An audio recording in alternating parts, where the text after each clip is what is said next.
झंडे की राजनीति भारतीय जनता पार्टी छोड़ दे। ये बताए इतिहास में आप कहाँ थे? जल में जाएंगे, ईंट से ईंट बचाएंगे, इनका एक्सपोजर करेंगे, इनका धोखा बताएंगे, लोगों को समझ आ रहा है। वो कब करेंगे? अभी से कि आपने इसी वक्त बिहार चुनाव के वक्त उनको छोड़ना था कि ऐसे बयान देंगे आप 370 का राग लापेंगे, नहीं तो भूल गए लोग 370। नमस्कार, आप देख रहे हैं द स्टेट सेंटिनल और मैं हूं राहुल सिंह। एक साल से यही वेट हो रहा था कि 370 अमेंडमेंट के बाद और उसके बाद जब जम्मू कश्मीर को यूटी बनाया गया तो ज़मीन के कानून क्या बनने वाले हैं, क्या बाहर के लोग ज़मीन ले पाएंगे? और वही चीज़ आज सामने आई है। अब आपको यहाँ पर ज़मीन लेने के लिए ना ही पीआरसी चाहिए और ना ही डोमिसाइल। इसी सब पे हमारे साथ बात करने के लिए हैं कांग्रेस के वरिष्ठ नेता और chief spokesperson Ravindra Sharma ji. इनसे बात करते हैं और जानते हैं कि आखिर अब ये जो कानून आया है क्या ये सही है या नहीं है, क्या है इनकी प्रतिक्रिया, वो जानते हैं। सर, अब ज़मीन का कानून भी आ गया कि कोई भी यहाँ पर ज़मीन ले सकता है। किस तरीके का ये कानून अब लेकर आए हैं? क्योंकि जो आश्वासन दिया गया था कि ऐसा कुछ नहीं होने वाला बीजेपी की तरफ से, लेकिन वो हो गया। आपका क्या कहना है? बीजेपी एक झूठी पार्टी, इन्होंने लोगों को सबजबाग दिखा करके जब 370 तोड़ा तो उसका मतलब यही था कि जब स्टेट सब्जेक्ट कानून ख़त्म हो गया, जम्मू कश्मीर का आइन ख़त्म हो गया, जम्मू कश्मीर को कानूनी प्रोटेक्शन ख़त्म हो गई, तो नौकरी भी जाएगी और ज़मीन भी जाएगी। लेकिन जब लोगों ने पूछा, 370 की तो खुशी बनाई जम्मू में कुछ लोगों ने कि इससे बहुत लाभ होगा, अब स्वच्छ शासन हो जाएगा। वो तो लोग बताएंगे 1 साल के बाद कि करप्शन ख़त्म हो गई, यूटी में फटाफट काम हो रहे हैं, वो लोगों को तजर्बा हो गया है और जो कश्मीर रीजन का प्रभाव था ख़त्म हो गया। ये सारी चीज़ें बता करके कहा गया कि अब तो डेवलपमेंट ही डेवलपमेंट है। तो फिर लोगों के खदशात के बाद पहला बयान बीजेपी के नेता के आया था, डिप्टी सीएम थे वो, स्पीकर रहे, कि नहीं, ज़मीन और नौकरी बचाने के लिए कानून बनेगा और बनना चाहिए। लेकिन लोगों को कहा गया कि आप शांत रहिए, ज़मीन और नौकरी कहीं नहीं जाएगी। लेकिन ज़मीन तो अब गई, नौकरी पहले गई थी। जब कानून ही ख़त्म हो गया तो 1 साल से स्टेट सब्जेक्ट कैसे ले रहे थे? वो हमने भी कहा कि स्टेट सब्जेक्ट ख़त्म हो गया, आपने उसको डोमिसाइल के बराबर भी नहीं समझा। डोमिसाइल और स्टेट सब्जेक्ट में कोई फ़र्क नहीं, आप लिख देते कि यही डोमिसाइल होगा, लोगों को लाइनों में लगा दिया। 1 करोड़ से ऊपर लोग जो हैं वो जिनके पास स्टेट सब्जेक्ट बना हुआ था, उनको फिर वो 2 इंच का टुकड़ा बनाने के लिए चक्कर काटने पड़े, पैसे भी देने पड़े, धक्के भी खाने पड़े, कोरोना का खतरा भी खाना पड़ा, लेकिन वो नहीं माने। लेकिन स्टेट सब्जेक्ट कानून चाहिए था ज़मीन के लिए। हमने कहा ये किस कानून के तहत? आप सच क्यों नहीं बताते लोगों को? इसलिए इन्होंने पिछले दरवाजे से कहा था कि आप स्टेट सब्जेक्ट रखो। लोग अब चूँकि बिहार में चुनाव है, वहाँ बीजेपी के नेता प्रचार कर रहे हैं कि देखो बीजेपी ने जम्मू कश्मीर खोल दिया आपके लिए, आप जाइए वहाँ ज़मीनें भी लीजिए, शादियाँ भी करिए, बसिए, रहिए, जो मर्जी करिए। यहाँ के लिए थोड़ा बना, 370 टूटा बाकियों के लिए। बिहार, यूपी, महाराष्ट्र, जो लोग वहाँ से आना चाहते हैं, यहाँ खरीदना चाहते हैं, जो लोग ज़मीनें खरीदेंगे, यहाँ रहेंगे, जो खरीद नहीं सकते वो शादी करेंगे और हकदार हैं, और वो अलग बात है। तो इसलिए अब ये कानून दूसरे रूप में आ गया। पहले डोमिसाइल के बहाने इन्होंने 3 दरवाजे खोले। 15 साल जो यहाँ मजदूरी करने आया, नौकरी करने आया, प्राइवेट नौकरी करने आया, कारोबार कर रहा है, कोई कागज़ है, आता जाता है, वो बताएगा जनाब मैं 15 साल से हूँ, कोई आदमी दिखाएगा, उसके बाद स्टेट सब्जेक्ट बनाएगा, उसका ये डोमिसाइल बनाएगा, बच्चा कहीं भी पढ़ता है वो हकदार हो गया चपरासी के लिए भी। दूसरा कि 10 साल जिसने नौकरी की है, माँ जब आपने, उसका बच्चा हकदार हो गया। तीसरा उन्होंने किया 7 साल जो पढ़ा है। ये 3 बड़े दरवाजे गेट लगा के उन्होंने कहा कि बाहर के लोग नौकरी ले लो। फिर जब शोर हुआ उन्होंने कहा ये सिर्फ नौकरी के लिए है, ज़मीन के लिए नहीं है, घबराओ मत, ज़मीन के लिए कानून आने वाला है। ये चीज़ें ये चीज़ें सब जानते हैं, ये चीज़ें सब मतलब हम मीडिया के थ्रू सारी बातें उनके तक पहुंचा रहे हैं, आम आदमी सब चीज़ें जान रहा है। लेकिन बात बड़ी ये है कि अगर सरकार ये कर रही है, अपनी मर्जी थोप रही है लोगों पर, तो अपोजिशन क्या कर रही है? क्योंकि अपोजिशन तो इसीलिए होती है ना कि जो चीज़ गलत हो रही है, आम लोगों के लिए गलत हो रही है, तो अपोजिशन सामने आती है। तो कांग्रेस जो है इस वक्त भारत की जो देखा जाए अपोजिशन में सबसे बड़ी पार्टी है, लेकिन कांग्रेस क्यों नहीं आ रही है सामने? क्यों नहीं आ रही? कांग्रेस तो सामने ही है। कांग्रेस विरोध कर सकती है, सब तरीके से कर रही है, लेकिन यह है कि सबको तो अंदर ठोक के रखा था। आपने देखा नहीं, इसी प्रेस कॉन्फ्रेंस यहीं से मुझे आपके सामने ही उठा के ले गए थे। मैंने क्या बोल रहा था? देशद्रोही है कांग्रेस। हमने कहा कि ये कानून टूटने से ये जो नुकसान होगा लेकिन उन्होंने कहा ये बोलने की इजाज़त नहीं है, लोगों को समझाना नहीं है, उनको समझ नहीं आनी चाहिए। हम अपनी बात कर रहे थे कि ठीक है 370 टूट गया, आप बताइए कि ज़मीन का क्या होगा, नौकरी का क्या होगा। जब जो पूछने के लिए अभी बैठे ही थे तो सारी प्रेस कॉन्फ्रेंस में पहला शिकार तो मैं था, बाकी सबको तो घरों में पाबंद कर लिया, जम्मू के नेताओं को भी कर लिया। उसके बाद एक और भी नेता थे, चाहे वो हमारी पार्टी से नहीं, आपने देखा किस तरह से उनको भी प्रेस कॉन्फ्रेंस से उठा के ले लिया। तो आपके कहने का मतलब है कि हम विरोध करेंगे तो हमें डिटेन करेंगे। हम तो फिर भी विरोध करते रहेंगे। हमने सड़कों पे धरने लगाए, हमने जुलूस निकाले, जब तक पाबंदी थी कि नहीं कोई 2 आदमी इकट्ठे नहीं हो सकते। हमारे यूथ कांग्रेस के लोगों को उठा के लिया, दूसरों को उठा के लिया, कोई विरोध करने नहीं देता था। लेकिन हम फिर उसके बावजूद गिरफ्तार भी हुए, सड़कों पर भी निकलिए, फिर भी आपको क्यों नहीं दिखता? लोगों ने उस वक्त क्यों नहीं सोचा कि भाई ओपोजिशन भी चाहिए? आप में 28 में से जम्मू सूबे से एक भी एमएलए जो है विपक्ष को नहीं दिया। नेशनल कॉन्फ्रेंस के 2 मात्र साथी रहे, उनको भी घरों में बंद कर दिया। एक तो अपनी पार्टी के प्यारे हो गए, लेकिन बात यह है जितने भी लोग थे, जो जम्मू के नेता भी थे, जिन्होंने हमेशा तिरंगा झंडा और देश का सम्मान किया, कश्मीर के भी वो लोग थे। अगर 47 का इतिहास देखेंगे तो कश्मीर के लोगों ने कवालियों के खिलाफ लड़ा। मकबूल शेरवानी को आप श्रद्धांजलि आज दे रहे हो, तो वो कौन था? वो कश्मीर का ही था, वो नेशनल कॉन्फ्रेंस का वर्कर था, चाहे वो, लेकिन बीजेपी का वर्कर नहीं था। मास्टर अब्दुल अजीज कौन था जिसकी हत्या हुई कवालियों ने की, क्योंकि वो देश का झंडा उठाए हुए थे। इसलिए आप सबको पाकिस्तानी और इंटरनेशनल बताते हो। सब जो है वो जम्मू में जो बोलेगा वो देशद्रोही हो गया। आज कौन है देशद्रोही? आज लोगों से जाकर के पूछिए कि क्या वो चाहते हैं कि उनकी ज़मीन भी चली जाए बाहर, नौकरी भी चली जाए। आप क्या बीजेपी को पसंद करते हैं? बीजेपी ने ठीक किया, आपके अधिकार ख़त्म किए और आपके कहते हैं आप 5 अगस्त से पहले आप ये पाकिस्तान था।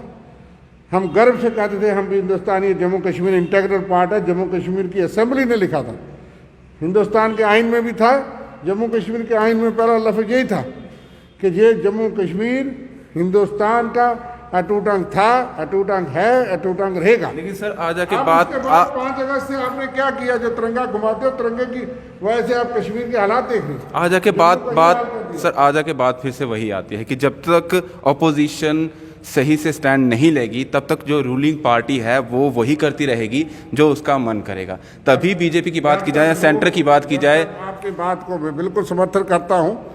जब तक लोग निकल के नहीं आएंगे, जब तक लोग अपना मन और वोट नहीं देंगे, विपक्ष की जितनी ताकत है हम पूरी ताकत से जेलों में भी जाएंगे, जा रहे हैं, गिरफ्तारियां भी दे रहे हैं, प्रदर्शन भी कर रहे हैं, धरने भी लगा रहे हैं, जुलूस भी लगा रहे हैं, बोल भी रहे हैं आपके सामने और बोलेंगे। लेकिन एक चीज, चुनाव में भी जाएंगे। जब इससे पहले अगर बात की जाए तो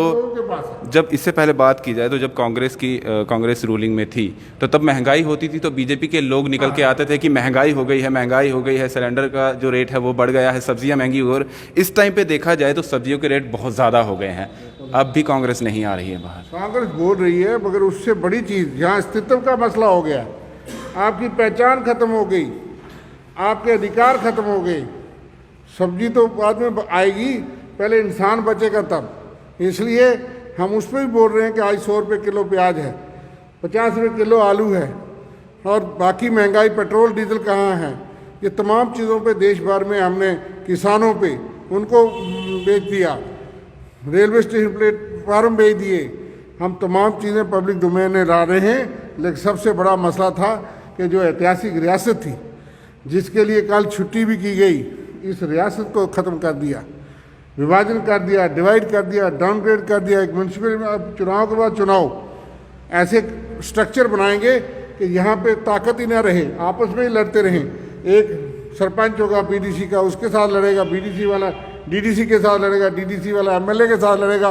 एक हैंडपंप लगाना होगा, 5 लोग फैसला करेंगे, वो होगा ही नहीं कभी। इसलिए ये धर्म भरम करना चाहते हैं, पावरलेस करना चाहते हैं कि यहाँ से कोई आवाज़ ना हो। दूसरी, ये इस तरह के कानून बनाते जाएंगे। सबसे अहम मसला लोगों की पहचान, अस्तित्व, उनकी जान का हमको पड़ी है और हम इस चीज़ का सख्त विरोध करते हैं कि एक के बाद एक जम्मू कश्मीर तो कश्मीर रहा, जम्मू का आप तबाही कर रहे हैं। जिस तरह से आपने कहा कि अगर आम जनता चाहे अपोजिशन को वो स्ट्रॉन्ग कर सकती है और हम लड़ सकते हैं, वो तो आने वाले दिनों में पता चलेगा जब चुनाव होंगे। लेकिन उससे पहले अगर बात करें जो गुपकार डिक्लेरेशन है, कश्मीर में सब पार्टियां मिली हुई हैं। अगर एनसी की बात की जाए, पीडीपी की बात की जाए, तो कांग्रेस भी कहीं ना कहीं उनमें शामिल है, जो बाहर खबरें आ रही हैं। तो जिस तरह से बयान एनसी चीफ की तरफ से आ रहे हैं चाइना को लेकर, या पीडीपी महबूबा मुफ्ती की तरफ से आए हैं तिरंगे को लेकर, ऐसे बयानों के बाद क्या आपको लगता है कि कांग्रेस को उनके साथ होना चाहिए, बैठना चाहिए गुपकार में? देखिए, गुपकार के दो हिस्से, गुपकार फारूक अब्दुल्ला साहब का घर है। जब यहाँ सनसनी फैली, मेरे इतिहास में तो हमने पढ़ा नहीं कि कभी अमरनाथ जी की होली यात्रा को रोका गया हो गवर्नमेंट द्वारा, और इतने आतंकवाद के दौरान हमलों के बावजूद भी कभी कांग्रेस गवर्नमेंट के दौरान यात्राएं नहीं रुकी। लेकिन हम विश्वास नहीं कर सकते थे कि धर्म भगत, देश भगत, शिव भोले के इतने बड़े भगत भारतीय जनता पार्टी, आरएसएस, विश्व हिंदू परिषद वाले इस तरह का काम करने के लिए, 370 को तोड़ने के लिए ये बहाना बना सकते हैं। हमने सोचा कि वाकई खतरा होगा। ये 370 25 दिन बाद भी बम बम बोले को यात्रा खत्म होने के बाद भी टूट सकता था। मेजॉरिटी उनके पास थी, कोई जोर थोड़ा लगाना था। तो मगर रुका। हमने कहा कि ऐसा नहीं हो सकता, ये ज़रूर कोई खतरा होगा। देश की सरकार, यहाँ की सरकार, एजेंसी ये नहीं कह सकती खतरा होगा। मगर उस सूरत में उन्होंने मीटिंग बुलाई, कांग्रेस को भी बुलाया। कांग्रेस का एक नुमाइंदा ताज मोहिउद्दीन साहब, हमने कहा जाइए, ये थोड़ा पता था। उन्होंने वहाँ विचार किया कि हमको सुनने में आ रहा है कि सब कुछ खत्म हो जाएगा। तो उस वक्त उन्होंने एक अपील की, जॉइंट गुपकार डिक्लेरेशन क्या है कि अच्छा भाई, अभी 70 साल से जो अरेंजमेंट है, इसको यकतरफा आप अपनी मर्जी से एकदम से मत करना। कोई बात करनी है तो उसका सलाह मशवरा होता है, डेमोक्रेसी है। तो वो एक डिक्लेरेशन हो गई, उसका नाम आ गया गुपकार डिक्लेरेशन। उसमें वही बात मान रहा हूँ, वही मैं मान रहा हूँ कि अभी 1 साल के बाद जब वो फिर से मीटिंग हुई है, क्या अब कांग्रेस मीटिंग में कांग्रेस अभी नहीं गई? कांग्रेस को न्योता था, लेकिन अभी हम नहीं जा सके। क्यों? हमने, चूंकि ये सारे लीडर अंदर हो गए, फारूक साहब भी पार्लियामेंट में थी, हमने पार्लियामेंट में जो अपना पक्ष रखना था, हमने कहा कि जिस तरीके से आप कर रहे हैं, ये इतिहास में कभी ऐसा हुआ नहीं कि इतना बड़ा कानून आप 7 मिनट में बदल रहे हैं। उसका विरोध किया, जितना करना चाहिए था, बाहर भी किया। कांग्रेस ने कहा कि आपने स्टेट को क्यों तोड़ा? स्टेट को डिवाइड कर दिया, यूटी बना दिया, अधिकार खत्म कर दिए। तो हमने जो स्लोगन दिया है, हमने कहा कि स्टेट को बहाल करो फौरी तौर पे। आप कहते भी हैं, फिर 1.25 साल से नहीं हुआ। दूसरा, यहाँ पे ज़मीन और नौकरी के अधिकार जो है वो सुरक्षित करो, कॉन्स्टिट्यूशन सेफ गार्ड दो, ये हमारा मांग है। अब हमारे, वो तो कल तक पीडीपी बीजेपी की सहयोगी थी, एनसी को हमारे 2014 से पहले सहयोगी थे। अगर कोई सहयोगियों की अपनी बात है तो उसका पार्ट हम नहीं बन गए, लेकिन वो कह रहे हैं कि जो उनका स्लोगन है उस पर विचार करेंगे। लेकिन हम ये मानते हैं कि जो बंदूक उठाते हैं, जो गोली चलाते हैं, उनसे सियासी तौर पे जो लोग सेंटर से कुछ मांगना चाहते हैं, अपनी सरकार से मांगें, वो उनका अधिकार है, मिले या ना मिले। लेकिन आप तिरंगे को गाली मत निकालिए। देश की भावना के खिलाफ करेंगे, हम आपके साथ नहीं। आप चाइना पाकिस्तान का नाम लेंगे, हम आपके साथ नहीं। हम राष्ट्रीय पार्टी है जिन्होंने देश की आज़ादी की जंग लड़ी। इस तिरंगे को हमने सींचा, इस तिरंगे को इंदिरा गांधी और राजीव गांधी ने सींचा, सरदार बेअंत सिंह ने सींचा। देश के लिए कुर्बानी हमारी। हम तिरंगे पे फौजियों ने सींचा, तिरंगे पे देश की आन बान शान और एकता अखंडता के लिए कोई समझौता नहीं कर सकते राजनीति के लिए। हमको राजनीतिक फ़ायदा हो, राजनीतिक नुकसान हो, पहले हमारे लिए देश है, उसके बाद डेमोक्रेसी और आइन है। सर, अब एक आखिरी सवाल पूछता हूँ, कांग्रेस अब क्या करेगी? क्योंकि अगर आपको वोट चाहिए आने वाले टाइम में, लोगों का ट्रस्ट चाहिए, उनको यकीन दिलाना है कि हम भी हैं, तो कांग्रेस क्या करेगी? क्योंकि अभी भी उस तरीके का जो लोगों की तरफ कांग्रेस का एक रुझान पहले रहता था जब रूलिंग पार्टी थी, अभी वैसा नहीं है।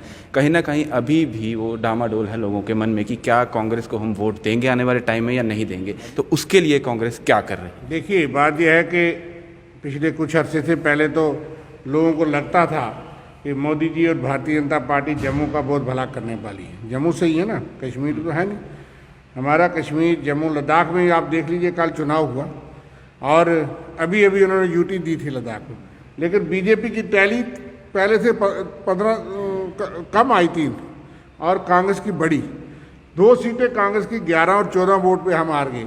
हमारा कोई राष्ट्रीय नेता नहीं गया, बीजेपी के 2 दर्जन नेता मंत्री वहीं बैठे रहे। उसके बावजूद आप देख लीजिए, लोगों ने खुद ब खुद कांग्रेस का वोट बैंक बढ़ा, कांग्रेस की सीटें बढ़ी, बीजेपी की घटी।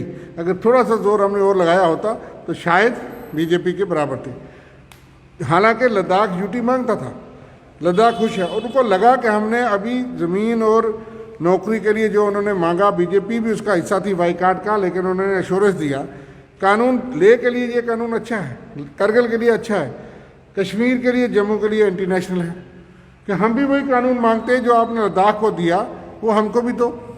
वो ले करगिल को जो दे रहे हो जम्मू कश्मीर को दे दो, जम्मू को भी दे दो। तो जम्मू को भी ये लगता था कि बहुत बड़ा होने वाला, लोग खुद बस खुद समझते हैं। अभी चुनाव हुआ नहीं और चुनाव के लिए प्रक्रिया नहीं शुरू हुई। पार्लियामेंट का चुनाव जो है वो इलेक्शन हुआ, उसके बाद फौरी तौर पे सरकार बनी। सरकार के बाद उन्होंने 370 तोड़ के तो हम सबको बंद कर दिया। निकले कहाँ, ग्राउंड पे जाने कहाँ दिया? अभी तो आप बाहर है। मेरा एक पॉइंट सिर्फ यही पॉइंट है कि अब क्या करेंगे? आप निकल रहे हैं, लोगों का मन बिल्कुल बदल चुका है। लोग समझ रहे हमारे साथ धोखा हुआ, लोग समझ रहे हमारे साथ छल कपट हुआ। 370 का सारा खत्म। हम रेफ्यूजियों के हक में थे, वेस्ट पाकिस्तान, उसका डोमिसाइल आज़ाद साहब ने बनाया। हम वाल्मीकि और गोरखों के हक में थे, कुछ हद तक कुछ जो चीज़ें वो कर, लेकिन उसके लिए सारा कानून ख़त्म करो, सारे अधिकार ख़त्म करो, स्टेट को तोड़ फोड़ दो, स्टेट को यूटी बना दो, ये क्या ज़रूरत थी बताइए? इसलिए लोगों में जाएंगे बीजेपी का, यहाँ पे आपको पता लगेगा कि ग्राफ बहुत डाउन है। और इसके बाद एक के बाद एक कानून, करप्शन और लूट जो है सरकारी दफ्तरों में बढ़ रही है, आपने देखा। इसलिए हमें पूर्ण विश्वास है कि लोगों का मन, लोग समझते हैं कांग्रेस जो कहती है वही करती है, धोखा नहीं देती। कश्मीर के लोग कहते थे 370 खोखला कर दिया, जो पार्टियां उनको कहती थी हमने खोखला किया होगा, जो देश के हित में है उसको किया। प्रधानमंत्री खत्म किया, राष्ट्रपति खत्म किया, वो देश के हित में था। जो चीज़ें थी वो जाब्ते के तहत स्टेट गवर्नमेंट से कंसेंट लेके लागू किए। लेकिन अब उनको पता आया कि जब तक कांग्रेस थी तब तक ये काम तो नहीं था। आज जो पार्टियां कश्मीर में, मैं आपको कहूँगा कि चाहे आप अखबारों में और टीवी में देख रहे हो, लेकिन लोग ये कहते हैं कि कई बयानात इनके जो आ रहे हैं वो बयानात बीजेपी को बिहार और यूपी में, मध्य प्रदेश में मदद कर रहे हैं। ये नहीं कि वो समझते नहीं कि हम एक बयान देंगे उसका देश का खून खोलता है तिरंगे के बारे में। हमें तो ये शक है, हमें ये पूछना है कि आपने इसी वक्त बिहार चुनाव के वक्त उनको छोड़ना था कि ऐसे बयान देंगे आप 370 का राग लापेंगे, नहीं तो भूल गए लोग 370। किस आदमी को क्या लेना जम्मू कश्मीर के 370? हम तो देश का हिस्सा थे, हैं, रहेंगे। लेकिन इसलिए इसमें भी इनकी दोगली राजनीति है कि आप कल तिरंगा लेकर के घूमेंगे क्योंकि महबूबा जी 2 दिन पहले बयान देगी, आपको मौका मिलेगा तिरंगा लेकर के घूमने का। तिरंगा आपको तो मुरली मनोहर जोशी को हमने झंडा चढ़वाया था देश, लाल चौक पे जहाज पे भेज के, वो तो झंडा नहीं चढ़ता था। इसलिए झंडे की राजनीति भारतीय जनता पार्टी छोड़ दे। ये बताए इतिहास में आप कहाँ थे, आज़ादी की जंग में कहाँ थे? आज़ादी की जंग के बाद जो आपके मास्टर हैं उनके 60 साल तक झंडा क्यों नहीं चढ़ा? जिस झंडे को आज आप कह रहे हो इस झंडे है। लेकिन मैं वही बात कर रहा था कि कांग्रेस क्या करेगी अब, कांग्रेस की क्या बात है? जन में जाएंगे, ईंट से ईंट बचाएंगे, इनका एक्सपोजर करेंगे, इनका धोखा बताएंगे, लोगों को समझ आ रहा है। वो कब करेंगे? अभी से। कोरोना की जंग में आप देख रहे हो, मैंने भी आपने मास्क लगाया, इसके बावजूद भी जाएंगे, खतरा मोल लेके भी जाएंगे, लेकिन लोगों को खतरे में नहीं डालेंगे। अभी थोड़े थोड़े लिमिटेड सोशल डिस्टेंसिंग से हमने काम शुरू किया है। ये मत समझिए कि हम यहीं रहेंगे। लेकिन अभी भी कल एक नौजवान डॉक्टर बेचारा मारा गया कोरोना से, डॉक्टर जो उसमें कर रहा था MD, बहुत दुख हुआ। इतना कीमती होता है डॉक्टर, हर जान कीमती है, लेकिन एक बच्चा तो आप क्या कहते हैं खतरा। 6 लोग आज भी मारे गए हैं। अब तो प्रधानमंत्री जी और देश ने हाथ खड़े किए, अब तो खुद ग्राफ डाउन ऊपर नीचे होता है। इसलिए कोरोना में जो लोगों की हालत हुई है वो भी शायद लोग नहीं भूलेंगे। लोगों की मेमोरी शॉर्ट होती है कि अस्पतालों में किसी ने जाने नहीं दिया, क्वारंटीन सेंटर में 2 फुलके मिलते थे, किसी को खाना नहीं दिया, किसी को बंद कर दिया कैदी की तरह। वो मुलजिम थोड़े थे, वो पेशेंट थे। लेकिन जो हालत हुई पिछले 8 महीने से आप देख रहे हो, ये चीज़ें किसने की? बीजेपी की सरकार है, केंद्र की सरकार है। वही केंद्र जिसके लिए ये बहुत खुश थे कि यूटी हो गई, अब तो हमारा चिट्ठी जाएगी, उधर से कागज़ आएगा। लेकिन डोमिसाइल के बहाने में लोगों को लाइन में लगाया। क्या ज़रूरत थी? स्टेट सब्जेक्ट सबूत था कि मैं जम्मू कश्मीर का रहने वाला हूँ, वही डोमिसाइल पे लिखा है। आप क्या देते कि स्टेट सब्जेक्ट को ख़त्म किया, लेकिन ये कागज़ जो है इसको डोमिसाइल माना जाएगा। आपने नहीं माना क्योंकि आपकी ज़िद है। हाँ, उसमें तो 370 नहीं लिखा है स्टेट सब्जेक्ट पे, उस पर यही लिखा है कि जम्मू कश्मीर का बाशिंदा है रविंद्र शर्मा, तो वो बाशिंदा तो मान लेते। क्यों जिद की सरकार ने, पैसे भी खर्चाए, गरीब लोगों को लाइन में भी लगाया, 500 रुपया 1000 रुपया खर्च हुआ होगा, 2000-3000 रुपया उसके दिहाड़ी तोड़ के काम छोड़ के आए, क्या जरूरत है? अपने सिटीजन्स को हरास करते हो। और अब ये कानून जो लाया है, इससे हमारे बिहार, यूपी, मध्य प्रदेश, छत्तीसगढ़ से जो भाई आते हैं उनको गले से लगाओ, उनको बसाओ। बड़े बड़े ठेकेदार पंजाब हरियाणा से आएंगे और जो जहाँ पे बड़े बड़े दुकानदार हैं वो सेलमैन होंगे, वो मालिक होंगे, एक माल खोलेगा तो हम सब सेलमैन होंगे जो मालिक हैं। इसलिए अगर लोगों को ये पसंद है, यहाँ जो यूपी बिहार में बाकी जगह कांड होते हैं वो यहाँ भी हों, अगर ये पसंद है जम्मू वालों को तो बहुत अच्छा है, बीजेपी को और वोट दो। और अगर उनको लगता है कि गलत हुआ, ये ठीक नहीं है, तो फिर शायद उनको विचार करना चाहिए। हम लोगों में जा सकते हैं, लोगों से बात कर सकते हैं, लोगों का मन जीतेंगे तो लोग सोचेंगे। मुझे लगता है लोग सोचेंगे।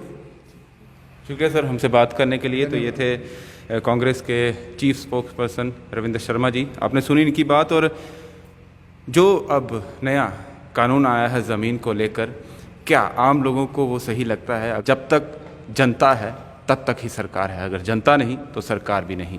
दीजिए इजाज़त और आप बने रहिए द स्टेट सेंटिनल के साथ। नमस्कार।